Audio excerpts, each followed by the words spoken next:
खट्टा खाने वाली चुड़ैल। रात को अचानक राधिका मौसी को किचन से कुछ गिरने की आवाज आई। उन्होंने बाहर निकल के देखा तो किचन में उन्हें कोई सफेद साड़ी में दिखा।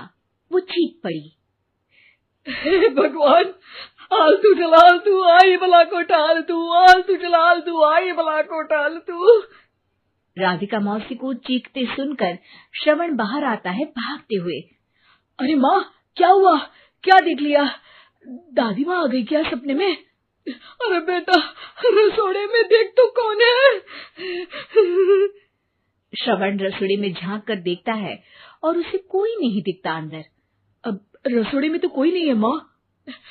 कोई सफेद साड़ी में नहीं है क्या? नहीं माँ, कोई भी नहीं है। चिल्लम चिल्ली की आवाज सुनकर काजल भी वहां आ जाती है। अब क्या हो गया माँ जी? अरे बेटा, रसोड़े में एक चुड़ैल थी सफेद साड़ी में। अरे क्या कर रही थी वो अंदर? अरे बताया नहीं, कल आएगी ना तो पूछ लूंगी। चुड़ैल जी, आपका क्या प्लान है? माँ जी, रात बहुत हो गई है, आपने कोई बुरा सपना देखा होगा, चलिए सो जाइए। राधिका मौसी सोने तो चली जाती है, पर उनको रात भर नींद ही नहीं आती। वो कुछ भी उलझुल बातें सोचने लगती है। कहीं चुड़ैल की वजह से तो घर में टेंशन नहीं हो रहा, कहीं उसी की वजह से तो वो दादी नहीं बन पा रही। सुबह जब राधिका मौसी रसोड़े में छानबीन करती है तो पाती है कि नींबू का अचार गायब है। चुड़ैल नींबू का अचार ले गई, मुझे तो ठीक नहीं लग रहा कुछ। चुड़ैल को भी पता है कि जिंदगी का असली मजा तो खट्टे में ही है। राधिका मौसी झट से श्रवण को फोन कर देती है। बेटा, मुझे समस्या समझ में आ गई है, हमें एक तांत्रिक की जरूरत है। अरे क्या बोल रही हो माँ, तांत्रिक की क्या जरूरत है? आप पूजा पाठ तो कर ही रही हो ना। आलतू जलालतू मंत्र सारे फालतू जैसे कुछ मंत्र पढ़ो, चली जाएगी अपने आप चुड़ैल। अरे नहीं बेटा, कभी चुड़ैल को कम नहीं समझते। अरे तुझे पता भी नहीं चलेगा कि कभी वो छल करके काजल की जगह घर की बहू खुद बन जाएगी। क्या माँ, कुछ भी बोल रही हो? कहाँ काजल और कहाँ चुड़ैल? वैसे एक बात बताओ, काजल को अगर गाने के लिए बोल देना तो चुड़ैल काजल की आवाज सुनकर घर तो क्या, धरती लोग छोड़कर चली जाएगी। तुम ना पढ़े लिखे बच्चे हर चीज को मजाक समझते हो। तुम रहने दो, मैं खुद ही तांत्रिक को बुला लेती हूँ। अच्छा सुन, शाम को इमली लेके आना। क्या है कि चटनी खाए बहुत दिन हो गए है ना? नहीं माँ, इमली तांत्रिक से ही मंगवा लो ना, आटा वगैरह भी उसी से पिसवा लेना। देखो मुझे काम करना है। श्रवण रात को कई तरह की सब्जियों के साथ माँ के कहने पे चटनी के लिए इमली भी ले आया था, लेकिन राधिका मौसी के दिमाग में अलग ही फिल्म चल रही थी। उन्हें अब सिर्फ शक ही नहीं यकीन होने लगा था कि शायद चुड़ैल ने श्रवण पर अपना जाल बिछा दिया था, जिस वजह से श्रवण उनकी बात ही नहीं मान रहा था।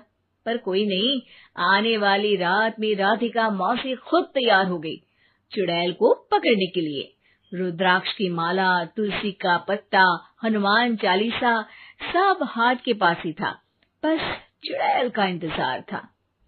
और जैसा राधिका मौसी ने सोचा था वैसा ही हुआ। वो चुड़ैल उस रात भी आई, पर वो राधिका मौसी से तेज निकली और राधिका मौसी के उससे पकड़ने के पहले ही वो भाग खड़ी हुई। जरूर बहू पे साया है उस चुड़ैल का, तभी तो श्रवण के कमरे में गई है। और अगली सुबह राधिका मौसी पिछली रात हुए हमले में किन चीजों का नुकसान हुआ उसका हिसाब लगा रही थी। उनके खेमे से एक आम के अचार की शीशी भी गायब हो चुकी थी और वो इमली भी जो कल श्रवण लेकर आया था। राधिका मौसी इस बारे में सोच ही रही थी कि श्रवण जल्दी से रसोड़े में आकर दवाइयों की पोटली ढूंढने लगता है। अरे बेटा, क्या हो गया? अब माँ, वो काजल की तबीयत खराब है, बहुत घबराहट हो रही है उसे।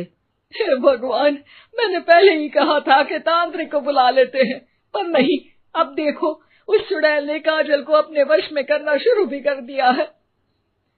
हालांकि श्रवण भूतों में विश्वास नहीं करता था, पर अब वो भी डर जाता है और राजी हो जाता है एक तांत्रिक को बुलाने के लिए।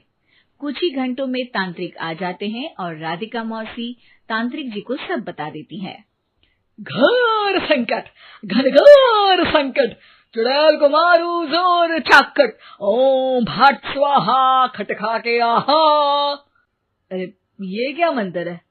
मेरे खुद के ओरिजिनल मंत्र है, कल रात को ही लिखे हैं, अच्छे लगे तो दाद चाहूंगा।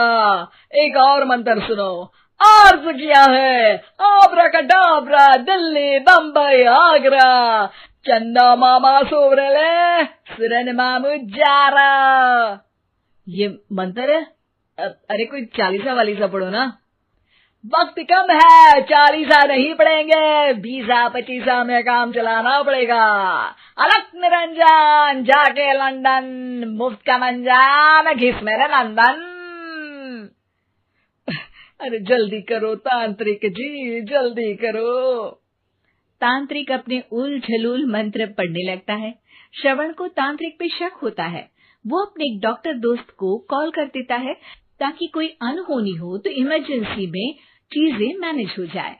तांत्रिक धुनी रमाता है, जिसकी वजह से कमरे में काफी धुआं हो जाता है और जिसकी वजह से बहू की घबराहट बढ़ जाती है। अब भागेगी चुड़ैल। हाँ।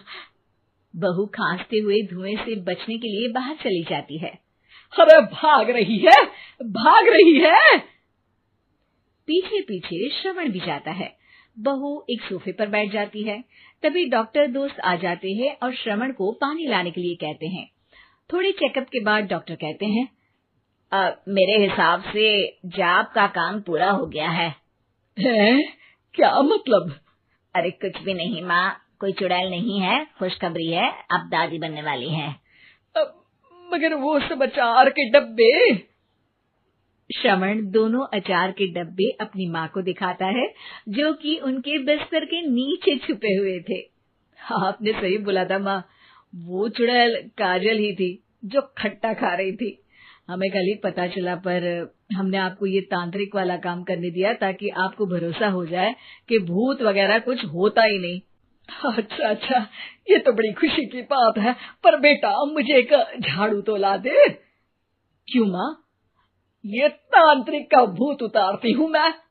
अब तांत्रिक राधा मौसी के डर से घर से भाग निकलता है और राधा मौसी उसके पीछे भागती है। अरे संकट ये घनघोर है, तांत्रिक मुआ चोर है।